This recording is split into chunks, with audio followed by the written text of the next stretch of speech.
भागलपुर से एक नई शुरुआत हो रही है। नेत्रों को रोशनी देने वाले अब समाज को नई दृष्टि देने निकल पड़े हैं।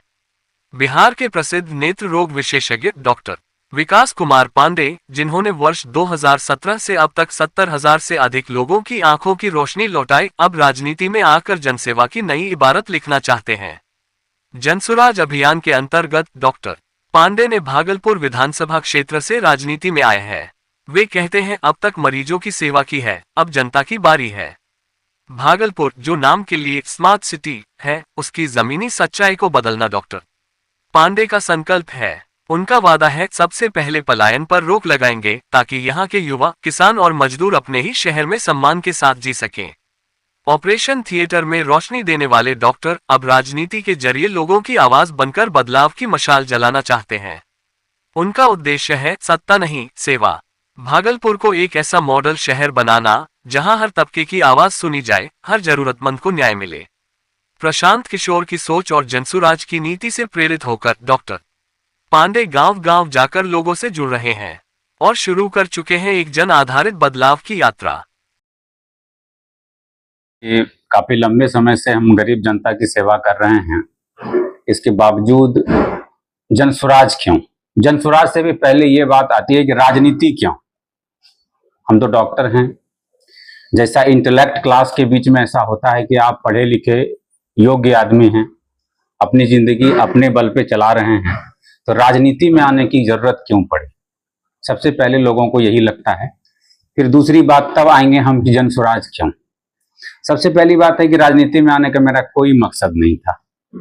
मैं डॉक्टर हूं और एक डॉक्टर के रूप में लोगों की सेवा में पिछले 8 साल से कर रहा हूं और भागलपुर और इसके अन्य आसपास के क्षेत्र के लोगों का मैंने निःशुल्क इलाज किया है और ये इलाज मैं अभी भी कर रहा हूं और इस कार्य से मैं काफी प्रसन्न हूं।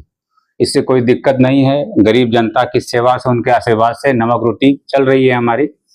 इसके बावजूद भी राजनीति में आने का मेरा कोई इरादा नहीं था और राजनीति में मैं इसीलिए आया क्योंकि जनसुराज है। क्योंकि जनसुराज की जब मैंने विचारधाराओं को देखा, जब उनकी बात सुनी, जब मैंने उन्हें समझा, तो मुझे लगा कि नहीं, लोगों ने ये जो भ्रम फैला रखा है कि जो पढ़े लिखे इंटेलेक्ट क्लास के लोग राजनीति में नहीं आएंगे, यह गलत है। पढ़े लिखे इंटेलेक्ट लोग ही अगर राजनीति में आए तभी राज्य की और देश की दिशा दशा बदली जा सकती है।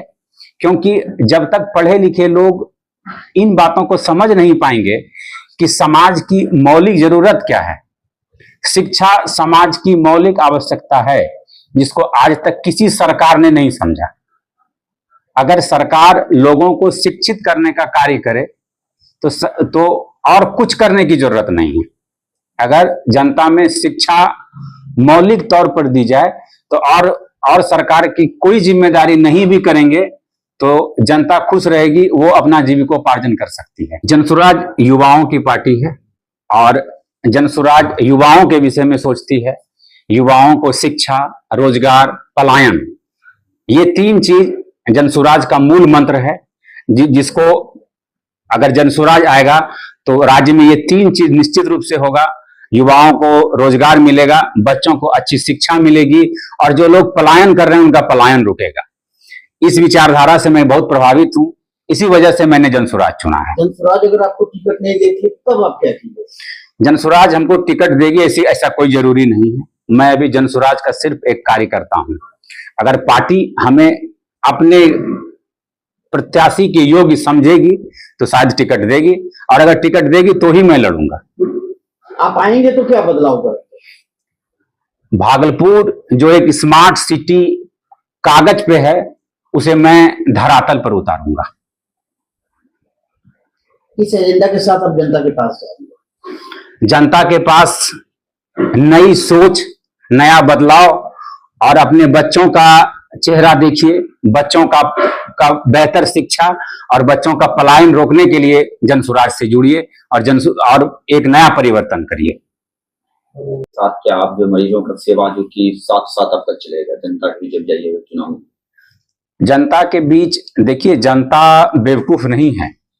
जनता खुद देख रही है कि वो पिछले 10-11 सालों से जो अपना जनप्रतिनिधि चुन रहे हैं, वो जनप्रतिनिधि पिछले 10-11 सालों में उनके लिए क्या कर रही है, ये तो वो देख रहे हैं। उनके क्षेत्र में क्या डेवलपमेंट हुआ, क्या विकास हुआ, ये जनता से छुपा हुआ नहीं है।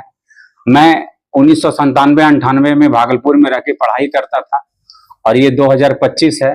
अगर मैं तब से लेकर के अब तक भागलपुर को देखूं तो कुछ अगर शहरी क्षेत्र को छोड़ दिया जाए तो जो वार्ड एरिया है, जो भागलपुर का पेरिफेरल एरिया है, उसकी स्थिति में कुछ ज्यादा परिवर्तन मुझे आज भी नहीं दिखता है। भागलपुर के लोगों को कटाव, सड़क मेन समस्या, इस समस्या का क्या रहेगा? सड़क, पानी, जल जमाव भी भागलपुर की एक बहुत बड़ी समस्या है। जल जमाव के लिए भागलपुर में एक ड्रेनेज सिस्टम प्रॉपर तरीके से नहीं। भागलपुर का भी भोलानाथ पुल देख लीजिए, भोलानाथ पुल निर्माणाधीन है। निर्माणाधीन उसको इसलिए भी पूरी तरह नहीं कहा जाएगा कि निर्माणाधीन उसे कहते हैं इसका निर्माण कार्य चल रहा होता है, उसका तो निर्माण कार्य रुका हुआ है।